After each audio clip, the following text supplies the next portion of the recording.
పుంగునూరు నియోజకవర్గం Telugu Desam party incharge చల్లా రామచంద్రారెడ్డి మండల కేంద్రమైన రుంపిచెర్ల పట్టణంలోని తమ స్వగృహంలో ప్రజా దర్బార్ కార్యక్రమం ఏర్పాటు చేశారు.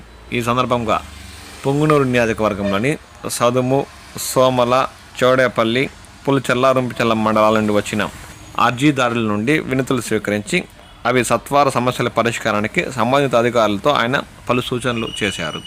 ఈ సందర్భంగా ఆయన మాట్లాడుతూ నియోజకవర్గ పరిధిలోని ప్రజల సమస్యల పరిష్కారానికి వారంలో 4-5 రోజులు ప్రజా దర్బార్ కార్యక్రమం ఏర్పాటు చేస్తున్నట్లు ఆయన పేర్కొన్నారు.